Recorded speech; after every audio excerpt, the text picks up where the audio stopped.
सभी का India news Uttar Pradesh Uttarakhand में स्वागत है और मैं हूं आपके साथ शुभेंदु सिंह।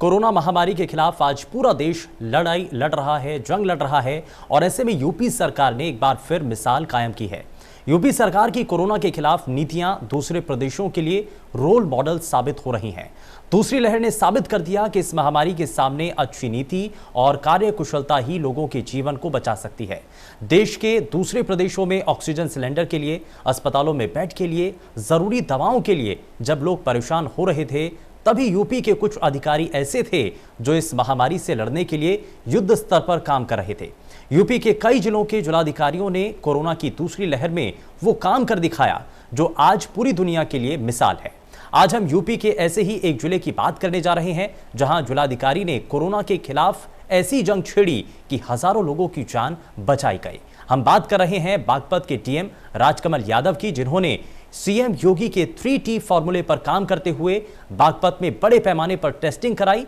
जो मरीज मिले उनको बिना देर किए ट्रेस किया गया। जो लोग कोरोना की चपेट में आए उनको तुरंत इलाज मुहैया कराया गया। शहर से लेकर गांव में बड़े पैमाने पर सैनिटाइजेशन का काम किया गया। होम आइसोलेट मरीजों को तुरंत मेडिकल किट मुहैया कराए गए जिससे उन्हें वक्त पर इलाज मिल सके। तो चलिए जरा मिलवाते हैं आपको उनसे। बहुत स्वागत है सर आपका कार्यक्रम में। और सबसे पहले मेरा सवाल आपसे यही है कि मौजूदा वक्त की जो परिस्थितियां हैं, जैसे जैसे समय के साथ संक्रमण कम होता चला जा रहा है, उतनी प्रदेश स्तर पर अधिकारियों के सामने, प्रशासन के सामने ये चुनौती बड़ी हो रही है क्या? बहुत बहुत धन्यवाद सुरेंद्र जी। और मैं बिल्कुल ये कहना चाहूंगा कि माननीय मुख्यमंत्री के निर्देशन में जो उन्होंने जो फॉर्मूला दिया उस पर हम लोगों ने काम किया। बेशक जो आपने कहा कि संक्रमण कम हो रहा है, लेकिन चुनौती उतनी ही बड़ी अभी भी है, क्योंकि ये एक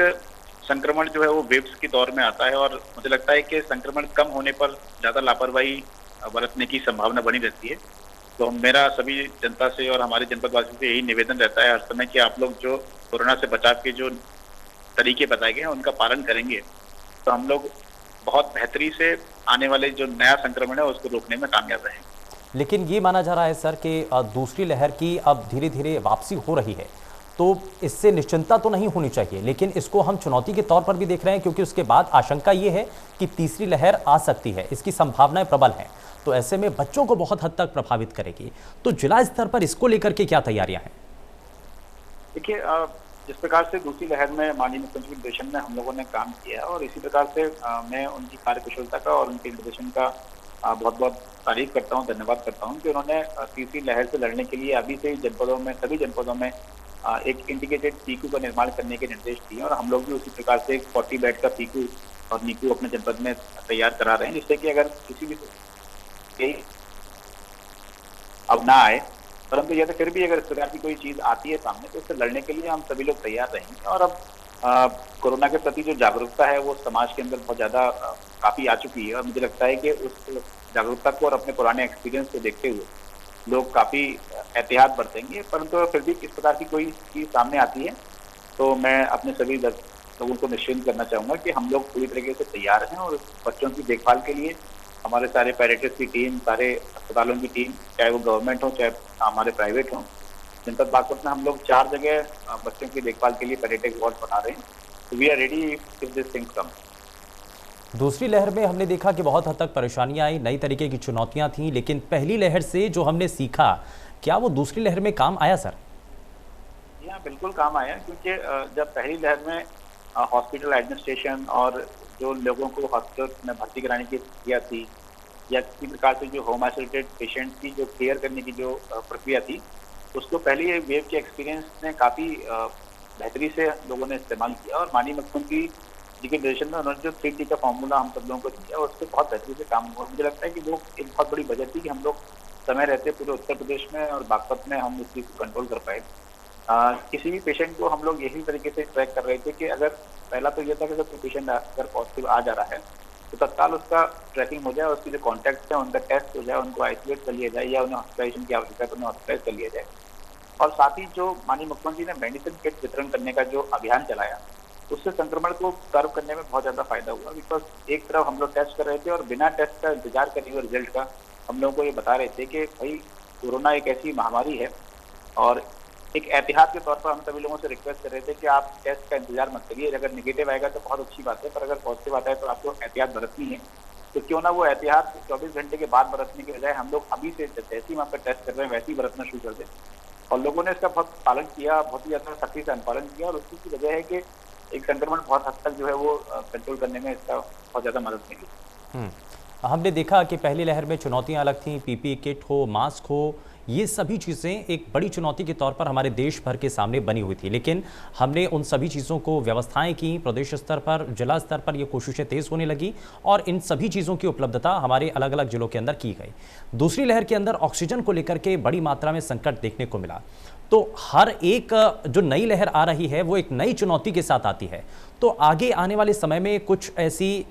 मुश्किलें या ऐसी चुनौतियां खड़ी ना हों या ऐसी परेशानियां जो कि इससे पहले की लहर में हमने देखी हैं, तो इस सब से निपटने के लिए क्या और विशेष कदम उठाए जा रहे हैं? देखिए, इस आने वाले समय में कोई दिक्कत ना हो और कोई भी चुनौती आए उसको हम लोग सही से टैकल कर पाएं। बिकॉज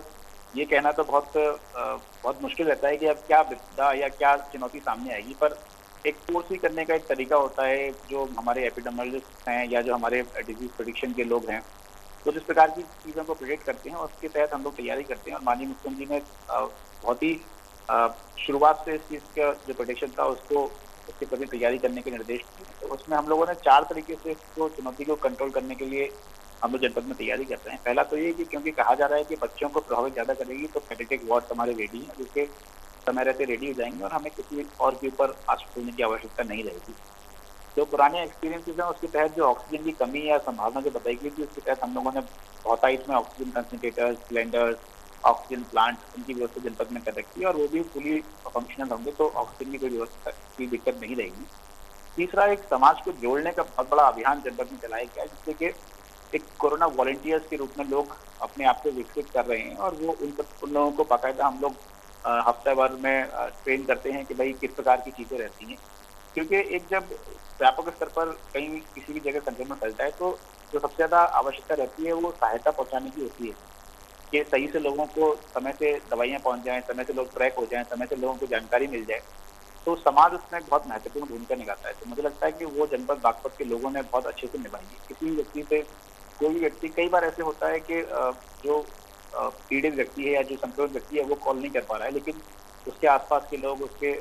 हितैषी, वो हम लोग कंट्रोल रूम में सूचना दे देते हैं और हम लोग तत्काल उनको जो भी हेल्प होती है प्रोवाइड कराते हैं। तो मुझे लगता है कि समाज का जो इन्वॉल्वमेंट है वो एक बहुत बड़ा सबक है पुराने एक्सपीरियंसेस के देखते हुए, और यही समाज की सहायता और समाज का सहयोग मुझे लगता है कि आने वाले किसी भी समय में विपदा को कंट्रोल करने में बहुत ज़्यादा मददगार साबित होगा पूरी जनपद की। लेकिन मुश्किलात सामने आई क्योंकि हमने देखा कि दूसरी लहर का एक बड़ा कारण लोगों की लापरवाही और उतना प्रबंधन ना हो पाना, ये कुछ मुख्य कारण माने जा सकते हैं। तो अगर शुरुआत में ही हम लोगों को ज़्यादा से ज़्यादा जागरूक कर पाते और लोग भी इस बढ़ते संक्रमण को गंभीरता से ले पाते, तो शायद इतना बड़ा संकट ना बन पाता। ऐसी स्थिति में अब क्योंकि धीरे धीरे संक्रमण कम हो रहा है, अनलॉक की तरफ अब अलग अलग राज्य इस पर आगे बढ़ रहे हैं, तो एकाएक खोल दिया जाएगा या इस पर कुछ और सख्तियों के साथ अभी इस पर विचार किया जा रहा है कि धीरे धीरे चीज़ों को आगे बढ़ाया जाए? मुझे लगता है कि इस संबंध में उच्च स्तर पर निर्णय लिया जा रहा है और जो भी निर्देश होंगे उनका अनुपालन किया जाएगा। पर मैं एक बात आपसे मतलब काफी दावे के साथ कह सकता हूँ कि लोगों ने जब पहली बार, हम सब लोगों ने, आपने, मैंने, चाहे कोई भी व्यक्ति हो, चाहे हमारे परिवार का व्यक्ति हो, चाहे हमारे जान पहचान कोई व्यक्ति हो, जब पहला संक्रमण की दर बहुत घट रही थी, तब लोगों ने ये रियलाइज किया कि नहीं साहब, अब तो कोरोना चला गया और हमें इसमें कोई ऐसी खतरा नहीं है। और बहुत सारे लोगों ने उसको पर्सनली एक्सपीरियंस नहीं किया था, तो लोग काफ़ी बेपरवाह शब्द इस्तेमाल करना ठीक नहीं लगेगा, लेकिन काफ़ी सहज थे उस स्थिति के संबंध में। लेकिन जब दूसरा संक्रमण की लहर आई तो लोगों ने रियलाइज़ किया कि ये जो बिहेवियर हमारा था, उन्होंने खुद, हम सब लोगों ने रियलाइज़ किया कि शायद हमारा जो बिहेवियर था वो बहुत ज़्यादा अप्रोप्रिएट नहीं था। और उसकी वजह से अचानक से आप देखेंगे जैसे ये संक्रमण स्टार्ट हुआ, लोगों ने स्वतः बिना किसी इन्फोर्समेंट के, बिना किसी ऐसी पहल के, लोगों ने स्वयं मास्क लगाना शुरू किया, सोशल डिस्टेंसिंग का अनुपालन करना शुरू किया। और जो लोग ऐसा नहीं कर पा रहे थे उनको थोड़ा सा नज किया गया, उनको थोड़ा सा प्रोत्साहित किया गया, थोड़ा सा इन्फोर्समेंट की कार्रवाई की गई कि भाई आपकी सुरक्षा के लिए है, आपकी सलामती के लिए है। तो मुझे लगता है कि इन पास्ट 2 ईयर्स के एक्सपीरियंस से मैं पूरी तरह से आश्वस्त हूँ कि लोगों ने इसकी जो कोरोना से बचाव के तरीके हैं, चाहे वो मास्क हो, चाहे वो सोशल डिस्टेंसिंग हो, चाहे वो वैक्सीनेशन हो, इसकी महत्वता को समझा है। और इसी यही वजह है कि हम लोग काफी दावे के साथ और काफी आश्वस्त के साथ ये कह सकते हैं कि अगर लॉकडाउन खुलता भी है तब भी लोग बहुत अच्छे तरीके से और अपनी सुरक्षा के लिए जरूर इन नियमों का पालन करेंगे। हम्म। और उसके बाद अगर फिर भी अगर पालन करने में कहीं किसी प्रकार की कोई कठिनाई होती है तो हम लोग प्रशासन की तरफ से, माननीय मुख्यमंत्री की तरफ से, सरकार की तरफ से पूरी कोशिश करेंगे कि उनको प्रोत्साहित कर सकें, और अगर फिर भी कोई चीज़ नहीं मानती तो फिर उसको सख्ती भी करना तो लाजमी रहेगा। ठीक है, तो यानी कि लोगों को जागरूक करना, और अगर जो लोग जागरूक होने के बावजूद भी लापरवाही बरतते हैं या नियमों का पालन नहीं करते हैं तो सख्ती के साथ उनसे निपटा भी जाएगा, ये भी एक कोशिश है। लेकिन सर इस दौरान क्योंकि हमने देखा दूसरी लहर में चाहे वो ऑक्सीजन की कमी हो, बेड की उपलब्धता की बात हो, वेंटिलेटर की मांग जो बढ़ गई थी, इन सभी चीज़ों को लेकर के अब पहले के मुकाबले चीज़ों को बेहतर करने की दिशा में अब कुछ और नई चीज़ें की जा रही हैं अलग अलग अस्पतालों के अंदर बेड की संख्या बढ़ाने के लिए, या ऑक्सीजन की कमी जैसा कि देखा गया देश के अलग अलग राज्यों में बनी, तो आगे तीसरी लहर की अगर संभावना बताई जा रही है तो उस वक्त ऐसी कम से कम चीज़ों की कमी ना हो, किल्लत ना हो, इसके लिए अब और कोशिशें क्या हैं? नहीं, बिल्कुल, मुझे जो चीज़ें पहले हम लोगों ने एक्सपीरियंस करी हैं, मुझे नहीं लगता कि अब वो कहीं पर उस प्रकार की कोई दिक्कत आएगी। क्योंकि अगर मैं जनपद बागपत का ही उदाहरण लूँ आपके सामने, तो एक समय ऐसा था जब हमारे पास कोई भी ऑक्सीजन प्लांट नहीं था, पर अभी हम लोग अपनी 3 प्राइवेट फैसिलिटीज़ में ऑक्सीजन प्लांट, एक में लग चुका है, 2 में ऑलमोस्ट इसी हफ्ते इंस्टॉलेशन हो जाएगा। हमारे 3 सरकारी अस्पतालों में ऑक्सीजन प्लांट लगने की प्रक्रिया लगभग पूर्ण हो चुकी है। तो आप बागपत जैसे छोटे जनपद को भी देखें तो हमारे पास 6 ऑक्सीजन प्लांट हो जाएंगे with in span of 15 days और 20 डेज। तो एक ऑक्सीजन की जो आत्मनिर्भरता है, और जिस तरीके से माननीय मुख्यमंत्री जी ने पूरे इस प्रयास को, और जो अपर मुख्य सचिव गृह अवनीश अवस्थी सर ने जिस प्रकार से पूरे प्रक्रिया को देखा और मॉनिटर किया, कहीं पर भी किसी चीज़ की समस्या नहीं आने दी। तो मुझे लगता है कि ऑक्सीजन की दिक्कत ना कभी महसूस हुई जनपद में, और आने वाले समय में तो बिल्कुल भी महसूस नहीं होगी। इसके साथ ही हम लोगों ने जब ऑक्सीजन की, क्योंकि हमारे पास ऐसा कोई प्लांट या कोई ऐसा रिफ्यूजिंग स्टेशन नहीं था, तो हम लोगों ने काफ़ी पहले इसको कोर्स भी किया था, और then we resorted to oxygen concentrators. तो मुझे लगता है कि काफ़ी पहले, मतलब काफ़ी स्टार्टिंग में ही जब ऑक्सीजन की किल्लत की बातें चल रही थी, तभी हम लोगों ने ऑक्सीजन कंसंट्रेटर्स काफ़ी लोगों से सहयोग लेकर, और अपने जो हमारे पास रिसोर्सेज थे उनसे हमने काफ़ी बड़ी संख्या में किए थे। हमारे एक छोटे से जनपद में भी अभी कम से कम हमारे पास 300 ऑक्सीजन कंसंट्रेटर्स है जो हम लोगों को मुहैया कराते हैं, अस्पतालों में मुहैया कराते हैं। और कोई भी हमारा जरूरतमंद व्यक्ति है, चाहे वो होम आइसोलेशन में हो, चाहे वो किसी और तकलीफ से गुजर रहा हो, अगर उसको ऑक्सीजन की जरूरत पड़ती है तो if you wish we give him oxygen concentrator, if you wish we give him cylinder. तो मुझे लगता नहीं कि ऑक्सीजन की किसी प्रकार की कोई समस्या रही है, और आने वाले समय में भी कोई समस्या रहेगी। ठीक है, तो इसके लिए तो हालांकि प्रधानमंत्री की तरफ से भी निर्देशित किया गया है कि जिला स्तर पर भी हर किसी एक जिले को इंडिपेंडेंट किया जा सके, ताकि ऑक्सीजन की कमी जो कि देखी गई ऐसा आने वाले समय में कम से कम ना हो। लेकिन सर हम बात उस समय की भी कर रहे हैं जब हमने मुश्किल भरे दौर को देखा, हमने ये देखा कि बेड को लेकर के परेशानियां थी, तो उस वक्त बागपत के अंदर जब ये सभी चीज़ें, क्योंकि संक्रमण बहुत ज़्यादा समय दे नहीं रहा था व्यवस्थाएं बनाने के लिए, तो उस वक्त सबसे पहले जहन में क्या चल रहा था? मरीज आ रहे थे, बहुत तेज़ी के साथ संक्रमण बढ़ रहा था, जिले को नियंत्रित करने के लिए, संक्रमण कम करने के लिए विचार तो लगातार हो रहे थे, लेकिन कोई भी तकनीक काम नहीं आ रही थी। संक्रमण को कंट्रोल करने के लिए जो ट्राइड एंड टेस्टेड तरीके थे उन्हीं पर काम किया जा रहा था, बस जरूरत थी उनको सख्ती से अनुपालन कराने की। और मुझे लगता है कि जो कंटेनमेंट जोन और टेस्ट ट्रैक एंड ट्रीट का जो फॉर्मूला था वो सबसे बेहतरी से कारगर हुआ, और उसी पर हम लोगों ने काम किया और उसी पर सफलता प्राप्त की। मैं आज छोटा सा उदाहरण आपको देना चाहूँगा कि बहुत स्टार्टिंग में जब बागपत में एक स्प्रेड हुआ, तो एक बहुत छोटी सी जगह से हुआ था, बिकॉज वहाँ पर कई लोग जो है अपनी पैरवी करने आते थे, और उसी जगह से कई लोग हमारे संक्रमित हुए। जो पहला केस का आउटबर्स्ट था वो 12-13 केसेस का उसी जगह से, और लगातार जो उस समय हमारी जो सर्विलेंस टीम थी उसने उसी फॉर्मूले पर काम किया, और हम लोगों उन सभी लोगों को ट्रैक किया। उसके कॉन्टैक्ट ट्रेसिंग से हमारे करीब 150 के आसपास लोग निकल के आए थे। जब उनका टेस्ट किया तो उसमें से करीब के 15-20 पॉजिटिव निकल के आए। तो उन सभी लोगों को कंटेन किया गया, उनके एरियाज को डिमार्केट किया गया। हम लोगों ने इसको टेक्निकल टूल्स का भी इस्तेमाल किया, 3D मैपिंग, टेक्निकल मैपिंग को। उसके तहत हम लोगों ने एक एरिया डिमार्केट किया, और उसको हमने पूरी तरीके से कंटेन किया कि भाई नो इन नो आउट, और आपको कोई भी जरूरत है हम लोग आपकी मदद के लिए। हमारे सारे तहसील का प्रशासन, हमारे नगर पालिकाओं का प्रशासन वहाँ पर लगा। आपको किसी प्रकार की जो आवश्यकता है आप हमें बताइए, we deliver you on your door stops. Massive sanitisation कराया। और मुझे लगता है कि जनपद बागपत में जो हमारी सबसे बड़ी जो हमारी ताकत थी वो, क्योंकि हम गन्ना प्रधान जनपद हैं, तो हमारे गन्ना किसान बहुत ही अपने आप में सशक्त थे, और उनके पास बहुतायत में पावर स्प्रेयर, ट्रैक्टर बेस्ड जो एक टेक्नोलॉजी थी वो काफ़ी मात्रा में थी। तो हम लोगों ने उनसे रिक्वेस्ट किया, सभी लोग बढ़ चढ़ कर उसमें सामने आए, और हमने पूरे जनपद में मैसिव सैनिटाइजेशन ड्राइव चलाएं जिसमें कि हाइड्रोक्लोराइड सॉल्यूशन कोई भी अगर कोई सिंगल केस भी कहीं निकलता था, we used to sanitise daily 2 times in a day, morning evening continuously for a week, so that we can contain अगर किसी प्रकार से किसी की भी गलती से या किसी की भी लापरवाही से या अनजाने में अगर कोई भी चीज संक्रमण कहीं से बाहर से आ रहा है तो हम उसको कंटेन कर सकते हैं। मुझे लगता है कि जो टेस्ट ट्रीट एंड ट्रैक का जो फॉर्मूला था तो बहुत ही बेहतरी से कामयाब रहा है और उसकी वजह से हम आज इस संक्रमण को कंट्रोल करने में